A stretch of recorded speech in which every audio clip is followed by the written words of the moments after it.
मोनसे जोबोद दुखुनांथाव खौरां बिब'नि हाबानि सानावनो बिफंआ बिदाय लाबाय।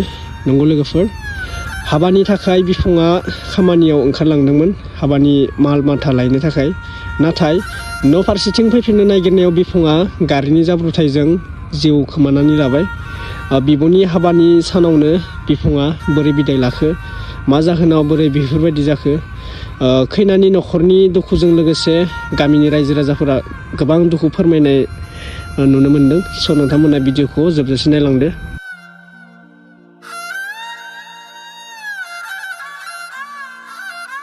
खुलुमबाय।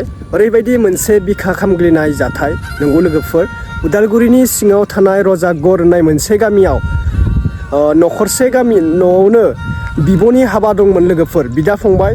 बिब'नि हाबानि सानखालिनो फंबाया लामायाव जाब्रबथायजों जिउ गोमाना लानो गोनां जाबाय लोगोफोर, गावनि जिउखौ खोमाना लानो गोनां जाबाय। हराव दोङो बिब'नि हाबा, सानाव जाहैबाय बिफंआ गारिनि जाब्रबथायजों थैबाय। ना हाबानि थाखायसो गाबगोन ना मानसि बिफंनि थाखायसो गाबगोन। ओरैबायदि जाथाय मोनसे जादों, न'खराव हाबा दोङो बिथि आरो बिथि मोनसेथिं जाहैदों जाब्रबथायजों माने जिउ गोमानाय। ओरैबायदि मोनसे दुखुनांथाव उदालगुरि रजगराव। नोंथांमोना नायलांबाय था भिडिअखौ, A to Z आपडेटखौ लाना नोंथांमोननि सेराव लानानै फैलायबाय। आंनो शेयार खालामहरदों लोगोफोर, गोबां मानसिया शेयार खालामहरगासिनो थायो निउ आपडेट। नोंथांमोना बेनिखायनो नायनो थाखाय नैबे चेनेलाव साबसक्राइब खालामना लाबानो जाबाय। ओमफ्राय बबे डिस्ट्रिक्टनिफ्राय आंनि भिडिअखौ नायदों कमेन्ट खालामना फोरमायहरबानो जाबाय। दासिम जोङो नुबाय थादों बे साननैसोआ सोरखौबा किडनेप खालामनाय, सोरबा गारिनि जाब्रबथायजों थैनाय, ओरैबायदि मानसि जाबाय आरो ना। माने जानांगौ मानसिफोरा बुङो लोंनाय जानायजों बिराद माबा जाबायना। नंगौ बे बाथ्राया। जोंहा सेंग्रा सिख्लाफोरा दानि जुगाव लोंनाय जायाबाथ' फुजा खबाफोरा फांसन माबा मोनसे प्रग्राम नायैया जाखाया। माने बिसोरो प्रग्राम नायनो होनना थाङो खिन्थु लोंनोसो थाङो दै लोगोफोर। बिसोर फांसनाव मालाबाबो थाया। दानि सेंग्राफोर दानि सिख्लाफोर फांसनाव मालाबाबो थायाथ'। दाबसेयाव जागोन प्रग्राम आरो दाबसेयाव बियो लोंहैबाय थागोन। अब्ला बिथाङा मोनसे प्रग्राम नायनायानो जायाखै। दा बेनिखायनो बुंदों टेक केयार, बि केयारफुल, बि सेफ। नोंथांमोना लोगोफोर सेंग्रा सिख्लाफोरा भिडिअखौ नायदोंब्ला गावनि जिउखौ एसे बासायना लाखि, गावनि बिमा बिफाखौ एसे अनसाय। नों थैना थाङोब्ला गावनि बिमा बिफाया बेसेबां नोंनि सिमांखौ हास्थायना दंमोन बेफोरखौथ' जाफुंहोनो हानाय नङा। लोंनाय जानायखौ खम खालाम। सेंग्रा सिख्लाफोर गारि सालायनायखौ एसे मोजां सालाय। गारिखौ बिमा बिफाया अननानै होयो, नंगौना नङा? स्कुल कलेजाव थाङो बिमा बिफाया अननानै होयो बाइकफोरखौ, गारिफोरखौ। नाथाय नोंखौथ' इमान साखावनो थाखायथ' होआखैना। ग्रोब थां आरो ग्रोब फाय।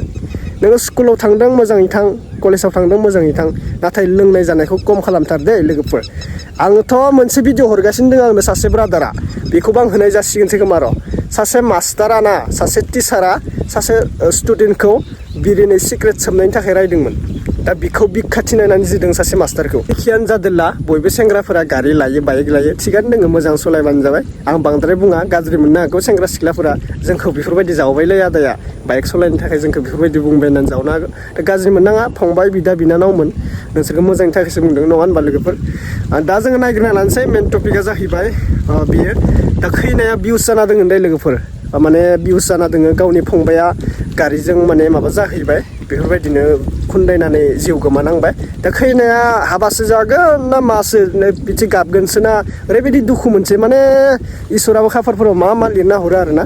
नाथाय जोंनि बर' नङा दे लोगोफोर, बर' नङाबाबो आंनो शेयार खालामहरदों। आं एसामिसबो आपडेट होयो नालाय, बेनिखायनो आं शेयार खालामहरदों सासे ब्रादारा। दा मा बुंबावनो लोगोफोर, खाफालाव मा दोङो जों गासिबो मिथियाना।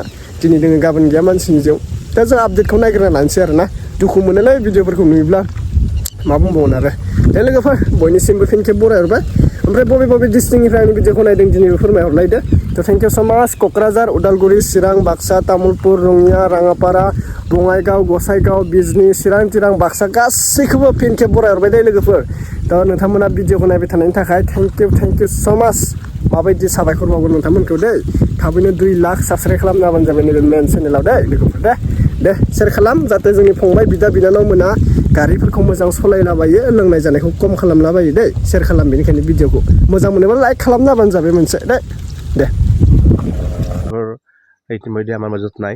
আচলতে আমাৰ ভাগিন পূজা ৰাজভৰৰ বিয়া আছিলে 14 তাৰিখে, আৰু সেই 12 তাৰিখে বিয়াৰ মানে কাম কাজৰ বাবে ৰাজাগড়লৈ গৈছিলে, আৰু ৰাজাগড়ৰ পৰা নিজৰ পেহেকৰ ছোৱালী এজনী ভণ্টিও লগত আছিলে, বাইকেৰে গৈছিলে। আৰু আহি থকা সময়ত বিদ্যুৎ পকী খুটাত বাইকেৰে তেওঁ মুখামুখি মানে সংঘৰ্ষত লিপ্ত হয় আৰু তাতে তেওঁ গুৰুতৰভাৱে জখম হয় আৰু ভনীজনীও জখম হয়।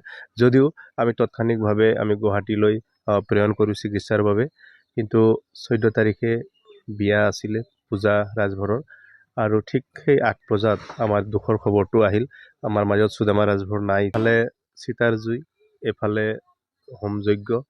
আচলতে এই পৰিৱেশটো সঁচাকৈ আমি আগতে দূৰ দূৰণিবতীয়া আমি দেখিছিলোঁ বা টিভি সংবাদ মাধ্যমবোৰ দেখিছিলোঁ, কিন্তু আজি বাস্তৱতে আমাৰ ঘৰতে এই সমস্যাটো বা এই এনেধৰণৰ যি পৰিৱেশ হ'ল, সঁচাকৈ মনত ভাঙি পৰিছোঁ আমি।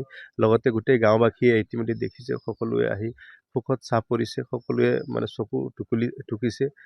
আচলতে এনেকুৱা ধৰণৰ যি নিয়তিৰ নিষ্ঠুৰ খেল, আচলতে সঁচাকৈ এনেধৰণে হ'ব বুলি আমি কেতিয়াও ভবা নাছিলোঁ আৰু একেবাৰে সঁচাকৈ দুখ লাগিছে।